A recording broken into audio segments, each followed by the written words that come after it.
Well, it's good to see you, brother. Man, it's good to see you too. It's been forever. I know. I know. It's been a long damn time. Oh, well, I appreciate you coming on, dude. Uh, Means a lot. Appreciate doing it, man. This is cool. I saw you had Shabo on here, so this is pretty cool. I love what you're doing. Yeah, just trying to. I mean, especially nowadays, just trying to keep this going. As far as keeping the character and the leadership and just the development and honestly why we get in it. Yeah, Trying to keep that at the forefront because I think it's getting lost. Quite honestly, I you know. agree. I couldn't agree more. So let me introduce you real quick. We'll get rolling. I know you're busy, but Matt Hughes, fellow Hawkeye, and head football coach at West Branch High School in Iowa. Thanks for coming on, bro. Really appreciate you. And we'll see. Derek and I get to see you in July because we're gonna go out there and do the tour for you guys. I'm excited about that. Yeah, man, I'm excited about it too. I know John LaFleur spoke highly of it, like it's like a non-optional. So I can't wait. We need anything that brings leadership and teamwork and things that are going to improve that aspect of our club, our team. I'm all in, man. I can't wait to do it. I can't wait to to uh, to see what you have to offer. It's going to be fun. Yeah, you know what? It's one of those things, Matt, that like I wish we had gone through when we were at Iowa because we Yeah, would have had. Well, I mean, we would have had a blast. We would have been making fun of people. We would have been telling stories for years, and it's one of those things that when you go through it because it's the middle of the night, you're sleep deprived. It's dark out. When we were at Bishop Healing, there were some storms coming in, so there was lightning, not anywhere close, but um, and guys are wet and they're sandy and they're hungry and and it's funny because when before we started, everybody was in the locker room and they were hooting and hollering and all amped up and stuff. And it was that nervousness that they didn't know yeah, what to expect. And, you know, within probably 30 minutes, they were like, okay. And then after a couple hours, I remember asking one of the groups, I'm like, you guys, does it feel like it's 3:15 in the morning? They're like, no, coach. Like, and they're being tested physically, but it's more of a mental galvanizing. There were kids that and John will tell you, I'm sure he did, but leaders that stepped up that their coaches didn't even know had that capability. yeah. And so it's going to be fun. But let me ask you about this because just to give a little backstory. So you played linebacker at Iowa. You were a captain, correct? Yeah. Your, Yep. your was that your junior and senior year, or just your senior year? Just my senior year. Okay, and then kind of dabbled around in the NFL and some indoor arena football stuff, and then you got into coaching, Yeah. and you coached at the University of South Dakota, and then your father's a coach, Yes. correct? Yes. And Absolutely. so you and him became co-head coaches at where was it at? Clear Creek, Yep. Clear Creek, Amana. Yep. Creek, Amana, there in Iowa, correct? Right. And did that for 4 or 5 years together. But what I didn't know is I knew your son had graduated from West Branch, correct? Correct. Yep. And you weren't coaching at the time. You were just being a dad, watching him play, which is I've been in that situation. There's nothing better. Um, but your dad was an assistant coach when your son played, Yeah. right? Yeah. He was. So that's kind of evolved into you becoming the head coach. Your first year took him to the playoffs, Mhm. and is your dad coaching with you? He is. He's just finished up his 55th year of coaching. So Dang. yeah, he's still all in. So tell It's me, because I know my own experience, right? And it was a little bit different just because it was he was an FBS head coach, but my father-in-law was a head high school coach. My ex-brother-in-law head high school coach, and they had that ability to coach together for a little bit. How did your how did your dad, as being a coach, kind of shape your mindset in regards to playing and then coaching? Gosh, my dad was my high school coach in Texas, and I when I look back on my career as a player and as a coach, I just feel like I've been so lucky to have been led by such great people. With my Yeah. dad being one, Hayden Fry, Yep. but everybody's brought a little bit of an element to who I am as a coach, and to be able to, my dad and I coached together at Clear Creek Amana. I got out of coaching because I wanted to be a dad, but he stayed in. And then when I got this job, I brought him on as our offensive and defensive line coach, and just having his knowledge of the game is really cool.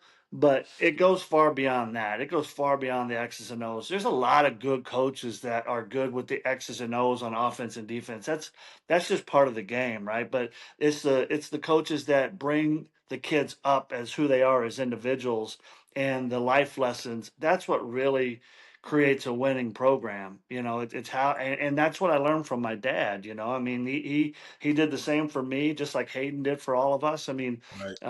and that makes me more of a valuable coach than any X's and O's will ever do. Yeah. Do you I know, um, growing up the way I did, and then playing for my dad for 2 years, and then coaching for him for 6 years. I just, and it was just innately. I mean, he was still my dad, right? But when we were around football in meetings, on the field, I always called him coach. And I remember, once a week we'd go over to my parents' house and have dinner, and I would call him coach at the kitchen table. And my mom get all pissed off at me. She's like, "He's not your coach. He's your dad." And I'm like, Yeah. well, here he might be my dad, but do you guys, is that synergy kind of the same? I mean, do you call each other coach? Do you call Yeah. each other by first name? Do you call your dad? I guess I call him coach in that setting.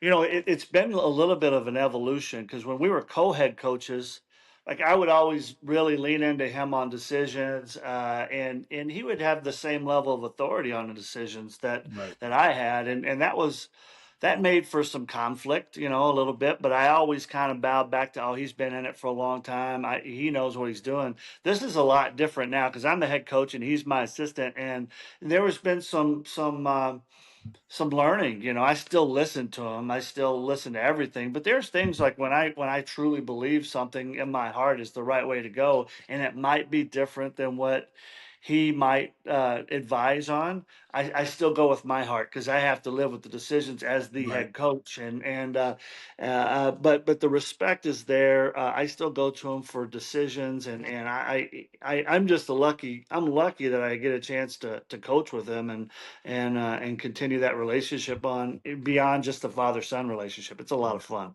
Yeah, that's cool. I mean, and I know there have been times I want to get into this about building a staff, and what you look for and how you go about it. But before I ask you that, um, I know that there's a lot of young coaches out there and a lot of high school coaches, and I'm talking high school, and a lot of high school coaches out there that are coaching because of their ego, and they may not know it, or they may say, "No, I'm not. I'm doing it." But the Yeah, reality is, we can tell if guys are coaching it because they think it makes them more important, or if they're coaching it because they really want to help develop kids as a whole. Do you think having your dad there, and everybody on your staff knows that you go to him, and he's kind of your right hand man as far as when you have to make those decisions, and he's going to give you his input, like I'm sure you ask all your coaches to do. yeah. um, but I've found that there are a lot of coaches that if you don't follow what they say, they take offense to that. Have you seen, from a coach's standpoint, the culture amongst your staff is super strong? Is it different because even though these guys see that your dad gives you advice and you may go another way, that and your dad still respect the fact that you did that because ultimately you're the one on the hook as the Yeah. head coach? Has it kind of galvanized your staff a little bit more, do you think? I do. And we're a work in progress. We're never going to be where we want to be. We're going to continue to build that camaraderie, and we're going to build that togetherness. But the one thing that I believe as a head coach, I listen to everybody. At the end of the day, it's kind of what my decision in is the direction we have to go. Right. But my offensive coordinator, my defense coordinator, even my fresh off. I mean, I have an ear for them, and I want them to be empowered to make decisions because wherever they're at in their career right now, I know that they're probably wanting to get to a different level, and I want to help them get there, and I want them to empower them to make decisions and to do things like that, so that they're continuing to work toward their goals. And I think it's a different way of doing things, but it. I think it allows more autonomy and it allows them to kind of spread their wings and fly a little bit. But let there be no doubt, whenever I have an opinion or when I know we need to make a decision, I'll make the decision. But I Right. also want to always push them to build their own brand and to continue to develop as coaches. Yeah. You know what I think? Because I was the same way, Matt. I think Coach Fry had a lot to do with that. I mean, I know Yeah. my dad did, no question. But for me, it was like all I saw was how my dad did it, right? Right. And then playing for Coach Fry and seeing how he empowered his assistants and how he wanted his assistants. I mean, his coaching tree is vast. Yeah. How he wanted his assistants to go from a GA to a full-time assistant coach, a full-time assistant position coach to a coordinator to a head coach, and a college head coach if they wanted to pursue a pro coaching career, then go have at it. But you could see that. You could feel it. And maybe you and I were different because we were coaches' kids, so we saw things from maybe a little bit different perspective. Yeah. But it was pretty evident. I mean, he was making the decisions. Um, Yeah. yeah, he was making the decisions, even if 3 out of 5 play calls were wrong somehow, because he wouldn't call them in practice. But he didn't care. It's like Yeah. I'm the head coach. When the chips are down, it's me. But Yeah. he empowered everybody around him, including his players, um, athletic training staff, Greg Morris in our equipment room. I mean, everybody, academic people. It was pretty cool. So, Yeah. you think he played a part in how you approach that? There's no doubt, no doubt about it. He's the reason I started coaching in college. And you're exactly right. I mean, look at Brett Bielema. Yeah. Look at Bobby Diaco. I mean, look, it just happened, and then it was truly a development. And you're right. There are people that get into this for their own ego and the ability to have power or whatever. I guess I've never looked at it that way. The other thing that was a strict difference than my dad. I mean, my dad, it was his job, right? He was the head football coach in Texas. That put food on our plate, right? Here at Iowa, they don't pay coaches the way they do in Texas, so it really is about the love of the game. Because the $5,000 or the $6,000 you get for being a head football coach in Iowa isn't going to feed my family. So I do this because I love to give back. I love to have an influence on kids' lives and to help them because the majority of them aren't going to play college football. Yep. But they are going to go on to the next level, and they're going to be faced with decisions that they're going to have a right way and a wrong way. And I hope that from the way we treat our kids and the lessons that we teach them, that they think back to what they learned and they make the right decisions, and it helps them advance in their own personal lives. You know what I mean? Right. I mean, you talk about you talked about Brett at Illinois. You talked about Bobby D. I mean, there's so many guys. I mean, Kerry Cooks. Yeah. He's at Rice now, I think, and then Billy Innocenge, and I mean, just on and on and on. And it's amazing. There are more guys that we were with those 2 years that I was at Iowa that went on to coach college football than the 7 years my dad was at USC. That's insane. It is, isn't it? I mean, That's it crazy. really is. Yeah. So, how do you put together a staff? Well, for me personally, like I built them two ways. When I was at CCA, we were right outside of the Iowa City, right outside of Iowa City. So I built that staff with a lot of former players, and a lot of people said, "Well, that's great. You had the pick of the litter. You had all these kids guys that played college football on your staff," and it was awesome to have them. However, with that came some egos and some things that were hard to get them to think like high schools, and like, hey, we can't use f-bombs all the time with these kids. We got to coach at a different standard, right? And that was tough to deliver here in West Branch. We are the exact opposite. Almost everybody in my staff on my staff played football at West Branch. They graduated from West That's Branch. They awesome. live in West Branch, so they understand the power of tradition and what this place stands for, and they take pride in it. So, two different philosophies, two different styles of coaches, but I really, really like these guys on my staff now. They'll do anything for me. They as long as it advances the program and it's the right thing for the community and the kids, they will pour into them because they have that pride for the community. And I've really enjoyed it. It's a lot of fun. So that's how I built it. Now I did sprinkle in, like my dad. We have a strength and conditioning coach who was at the University of Iowa for 27 years, Bill Maxwell. He's helping with our strength and conditioning.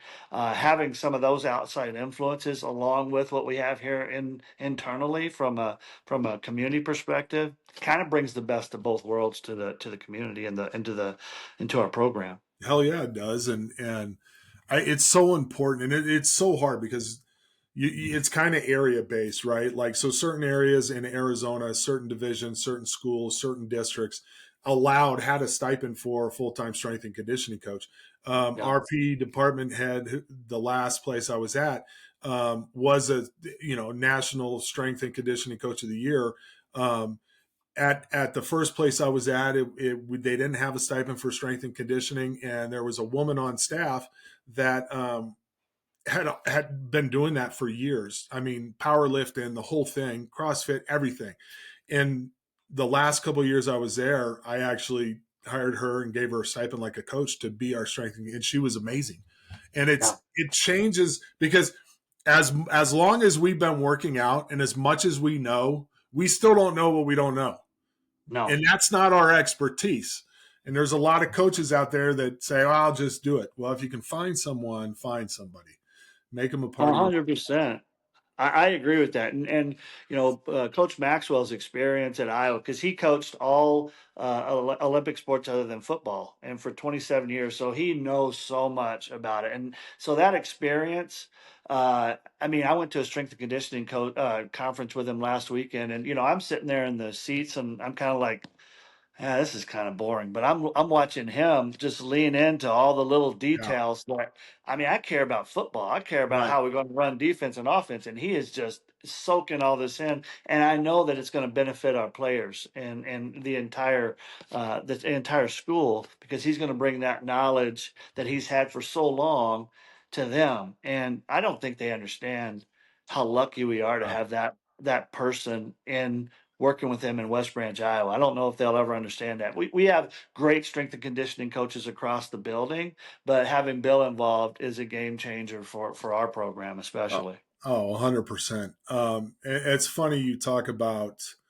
You said you were talking about how your first staff, you kind of built it around players. And Right. I did the same thing when I became a head coach. Not all of them, but guys that I knew that had played, at a higher level. And I kind of knew this from coaching in college because there are a lot of NFL players that we tried to hire or that worked for us.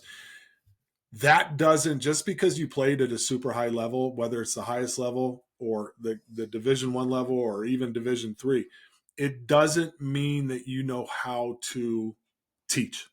And Right. I think a lot of head coaches get that confused. Like, man, he's great with the kids. He's a personal trainer. He knows the position. He might, absolutely, no question. But can he teach it? Can he translate? Can he talk on their level? You Right. know what I mean? Because at the next level, if as a coach, if you're speaking and you're teaching and a guy doesn't understand, he's going to go out and screw up. So what do? next guy up. Can't do Right. that at the high school level. No. Um, so coaches need to make sure you guys constantly teach, man. Be teachers. Coaching is motivation. Absolutely. It goes beyond X's and O's. It goes to, I mean, you got to be, you're a counselor, you're a friend, you're everything to these kids. And the best coaches really get to know their kids, right? Yeah. They really get to know their families and what makes them tick. And if you look like they're having some struggles or anything, you bring them aside and you they'll talk to you if they feel comfortable around you. But you have to build that rapport with them so that they know that they can reach out to you, because you know how it is. I mean, there's a lot of kids that their family dynamic is off, and they don't have a father figure, all that stuff, and you got to be that for them. Right. And it's a heavy load, but it is so rewarding if you take the time to be that person for them. So that's what I've always felt, man. I mean, if you build it the right way, and if your heart is in the right place, and you build the culture of character and class and all the things that we know is right, the winning will take care of itself. The winning will come because they're going to play for you harder than anybody else will play for you. They'll run through walls for you. So you can have a less talented team, but still win because they're just giving extra effort because they don't want to disappoint you. Right. And that's how I've always taken on coaching roles, is to be that figure for them. So they know that, hey, I'm not just your football coach. The seniors that we had last year, they're still texting me all the time because they know I'm going to help them at the next level. Not necessarily to play football, but you might need a resume. You might need to look at your resume. You need a letter of recommendation, whatever it is. I'm here for you. You Right. know, that's important. And that's the thing. I think I've written more letters of recommendation for applications to get into college than I have. Well, that's not true. I mean, I've called a lot of, I mean, we both have called a lot of coaches, but when it really comes down to it, I've written, and I know you have too, a ton of letters of rec to get into college or for a job. Yeah. And, you talked about community earlier. You're talking about building up the culture. How do those two fit in your eyes and what you're trying to do at West Branch? How do you incorporate both? Because it's not like a Phoenix area school where there's 5 schools within a 3 mile radius. Yeah. Um, and so how do you create a culture that's built around community, built around families, built around school? Yeah, I mean it's culture. You're exactly right. You have to be proactive in the culture you develop. And what I've leaned toward, I read a book, but when I got early on, and it's called Greatness by David Cook. It was an unbelievable book. Short, big words, all that stuff. It made Yeah, me I could read it. It was good. yeah, But it really talked about, and that's what I've based everything in building this culture here around greatness. And there's 4 pillars of greatness that we teach. And the first pillar is focus, right? And so you have to be focused on where you want to go. Like, what do you want to do as a team, as an individual? What's your focus? So that your first pillar is focus. Second one is passion. How bad do you want to get there? If you know where it is you want to go and you say it, how bad do you want to do it? The third pillar is overcoming adversity. So, are you going to be equipped to overcome the obstacles that you're presented with in your pursuit of this goal? And that's a big one. Whether that's in life or in football, you're going to have adversity. But the most important pillar of the 4 pillars is the fourth one, and that's selflessness. And that's really the culture that we're trying to establish here. And our motto this year was selfless exceptionalism. How do we live to give? How do we? It's not about us. It's about us and our team. And we're trying to get out in the community and help and do things. And we're really trying to do things for others instead of ourselves.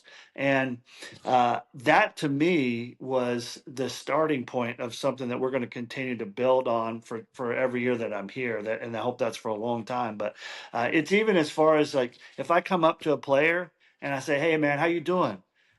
If they say, "I'm doing good," I'm like, "What? Oh, wait, I'm doing great." Right? right. I want them thinking about being great and being champions in everything that they do. And I always reflect back to the four pillars of greatness. And that's been a good rallying cry for us. Good. It's funny because obviously, Derek Price. So we have a community called Club Faction, and we have Tuesday morning calls for our members. And it's just kind of it's not really a roundtable. I mean, we have a lesson, something we want to focus on to help people, to help men become 1% better, be the best version of themselves. And we just this past Tuesday, because Derek and I collaborate, and it's like, what do you want the topic to be? And he always does the intro video. But this last one was called FOO, FOO, focus on others. And we have a lot Mhm. of former tier one operators, veterans in that group. And then myself and Derek, a lot of guys that have coached, been high level athletes, played at a high level. And it's funny because, and you'll see this during the Crucible event, but when people focus on others, there's a difference between not putting yourself first and putting everybody else first, and then focusing on what you can do to be the best that you can be and do your job, and then take that and focus on everybody else, focus on others. And the tier one guys, we had a Green Beret in there, and he's like, we go through these trainings in these basically 2-week hell week, and he's like, that first week you're worried about yourself, and then the second week it's just like a ton of bricks. You realize that all the pain that you're enduring physically and mentally, if you turn your focus to helping somebody else, Right. that pain that you're experiencing goes away, So way. you know?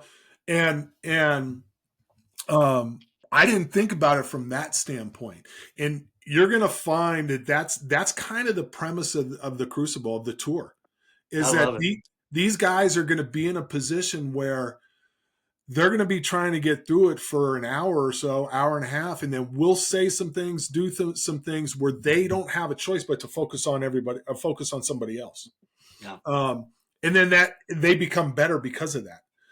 So I think that is I think that's it's so critical in building a team is that concept of and it's the old like even Coach Fry used to say, at the end of the game, if you can look to your left and your right and you tell them that you gave everything you got, then you're in a good spot. But right, it goes beyond what you do in the football field or in right, the locker room. I mean, it's like, and I tell people, and maybe I shouldn't use the word addicted, but you know I tell people like you got to get addicted to the feeling you feel in your heart when you do something for other people, right? I mean, we've all felt it. When you open the door for somebody, when you carry somebody's groceries, or you see somebody at the store who doesn't have enough money, you help them out. Like that feeling that you feel that warms your heart and makes you feel good, like that's what you got to get addicted to. And then right. and then that's at the high level, then it comes down into your team. And once you're all focused on and playing like that, everybody rises. The ship Yep, rises, and yep. then we're in a better spot. So Um, it's I you know this because I texted you, but so I have a book. It's about 200 pages called More Than the Scoreboard. Same as this. Right now, that's what it's called. Probably it'll change. It's in about to go to editing. It's going to probably take some time. So 6 to 12 months because it's an independent publisher, but I'm doing it the right way, right? And the first section of the book is called Culture, the foundation of every program. There's 4 sections. So that first section is the first 3 chapters. Chapter 1's why culture eats talent for breakfast. Chapter 2 is establishing core values. And then chapter 3 is the coach as a culture builder. So here's what I'm going to do. I'm in PDF. I'm going to email you those three chapters. oh, I When you love get a it. chance, just take a peek at them, because the structure of the book, there's a personal story in each chapter, but the structure of the book is kind of an intro, and then it goes into I expand on that in a different section, and then there's a section of a coach's corner and the common mistakes coaches make, and then the story, and then the final thought. So, but I mean, in all my research that I did, and taking everything that I've learned from other coaches on here, taking things that I did wrong, that I did right, that my dad did right, that my dad did wrong, Coach Fry, my high school coach, everybody. Um, it starts that way. And you hit it on the head. You hit it on the head, and it's true with everything, kind of like this book. Every time I talked to a publisher when I was shopping around, they were like, "You're probably not going to make a whole lot of money, it's unless you're a Trump, Obama, Clinton, somebody like that." And I said, I get that. That's not why I wrote this book. I wrote it because I wanted to get it out, and I think it's a blueprint. And if the byproduct of writing a good book and getting it in people's hands is making money, just like the byproduct of establishing a solid core value based off the standards that everybody knows, the byproduct is going to the playoffs and winning championships and stuff like that. So you got to focus on the culture, not the wins, because those will happen. Those are a byproduct. Um, Last thing That's awesome. I want to say about that, and just a reminder because I'll forget. I had to write it down because I'm getting old as shit, Matt. Um, After we're done with the tour, and you guys can start working on it now, it'll be done about 6 a.m. But have bring your community and have a big community breakfast or a parent breakfast, or just don't bring in burritos. Like, have someone bring a grill if you can, and that is because those kids will sit down, and those coaches, and we'll sit down, and everybody will just tell stories, and Yeah. they're muddy and dirty, and it's a great thing. It's pretty cool. John LaFleur, that was because I've talked to him a lot about this. He's one of he's I consider him one of my best Yeah, friends. But that was what he told me too. He was just like, "Don't shortchange the breakfast. Bring the community in. Do yeah, that." And I'm like, I'm in. Like our community is going to be all over that. I'm actually we have a big fundraiser in April, and it's a trivia night deal. And I'm going to show the video that you guys put out at that event, and get the community really excited about the direction we're heading with this year's team. And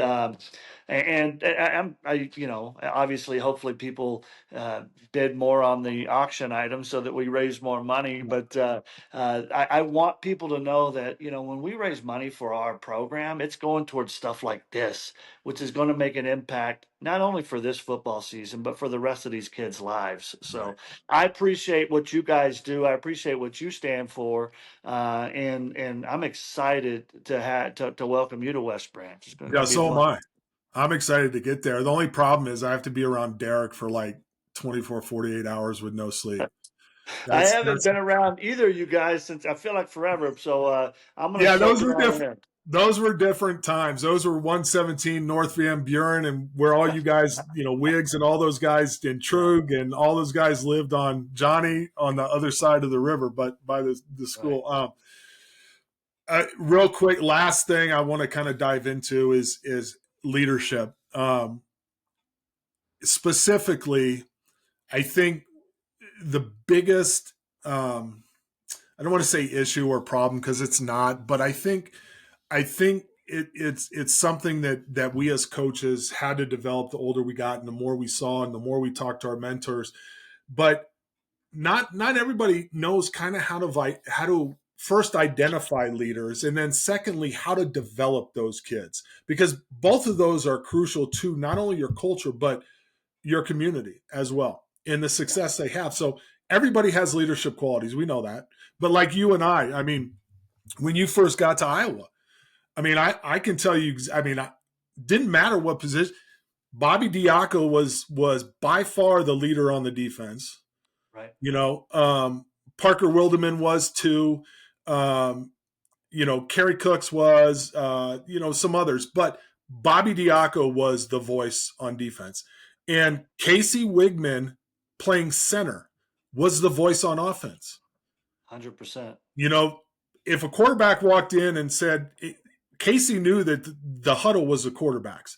But at the same time, when you walk in the locker room, Casey Wigman was the offensive leader and Bobby Diaco was the defense leader. And there was no questions. Um, and then just like you guys, I mean, you and Matt Sherman, and Johnny, uh, I know that even though I wasn't there. So how do you identify first, and then how do you develop those kids?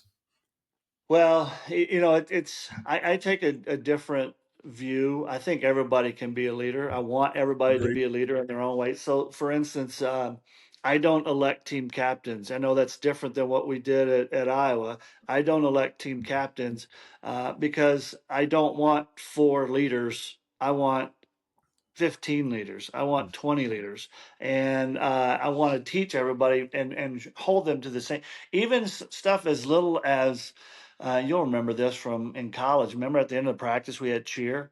Yeah. I cheer we do cheer every day, and I don't let the same people come up and do cheer. I want others to come up and lead because and I want them to be uncomfortable because that's an opportunity for them to develop, public speaking or just getting up in front of people and saying, "Hey, we had a great job," or "We suck today. We need to get better." But I don't want the same four people coming up and thinking, these are the only leaders we have. In high school, we need, I mean, because we don't have a ton of athletes. We got Right. a select few. So I try to develop each one of them to a different level to wherever they're ceiling them. Like they're not going to be, they're not all going to get up and be the rah rah people. A lot of them they lead by example. But I let them know that there's all kinds of ways for them to be leaders on this team.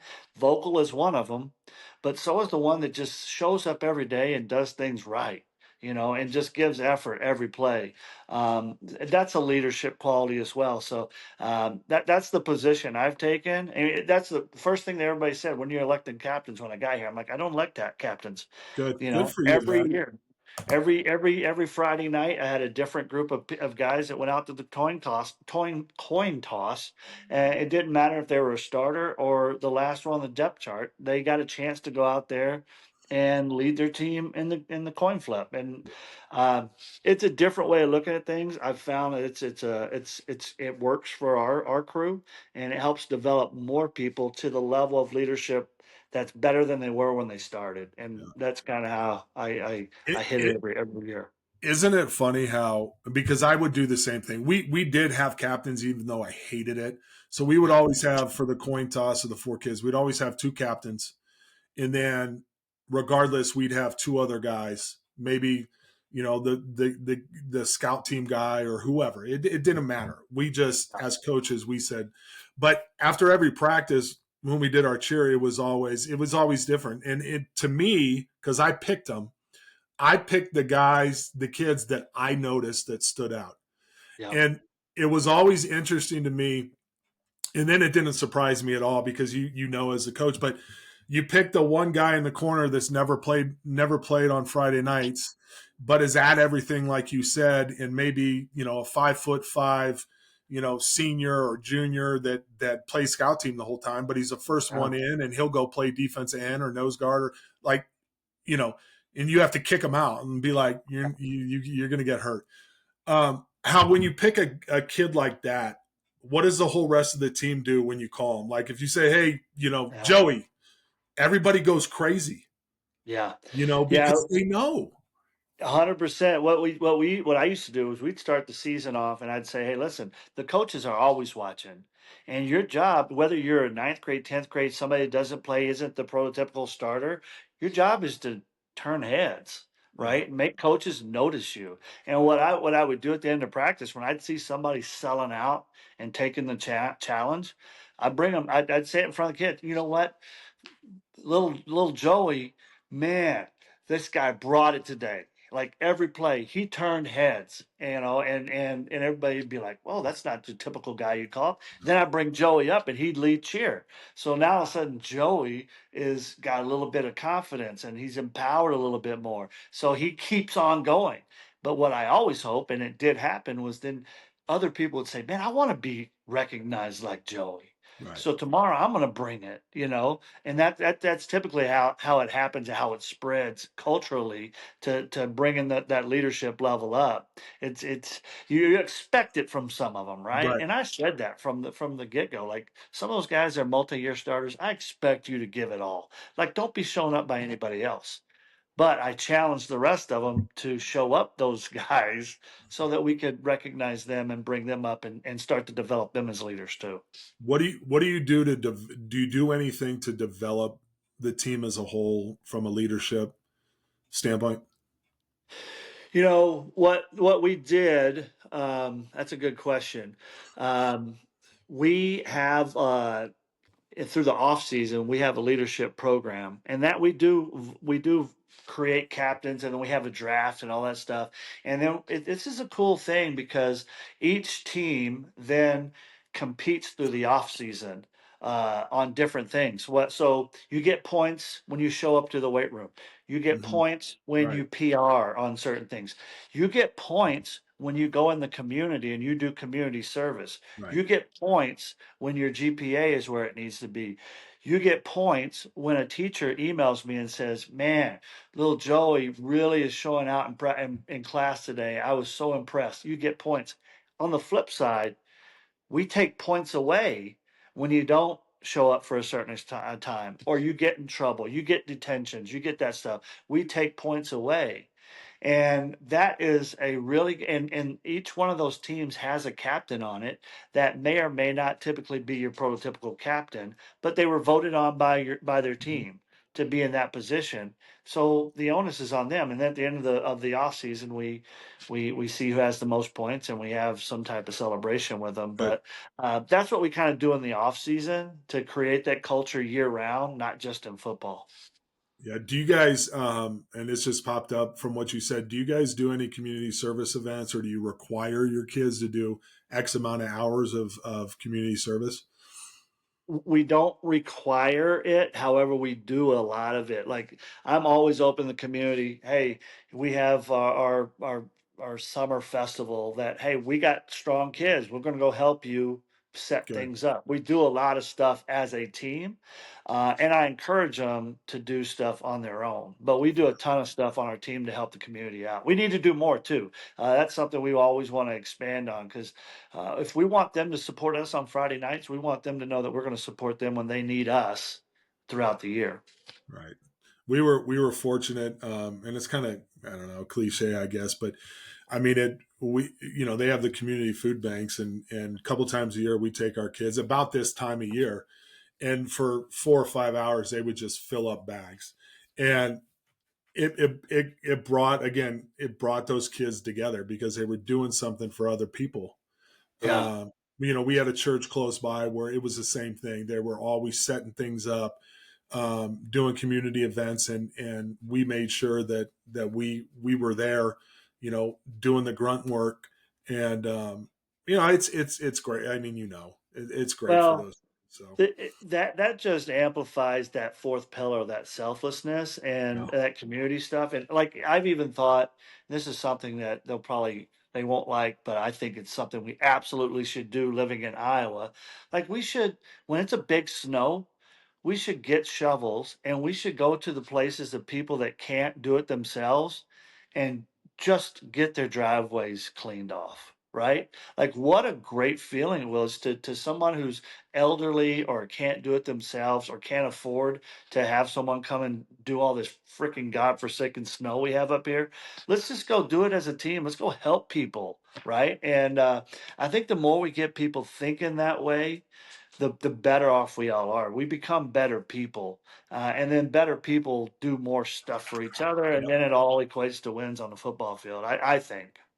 I agree. It's service, right? It's why in Iowa what you're doing is truly a service model and a service industry as a coach. I mean, Right. you're giving your time for pennies per hour. But remember that snowstorm? I think it was your first year in May. We woke up on a Saturday and we were supposed to have our spring. It was the end of spring football. We were supposed to have our big spring party at some warehouse, Yeah. and there was I like totally remember that.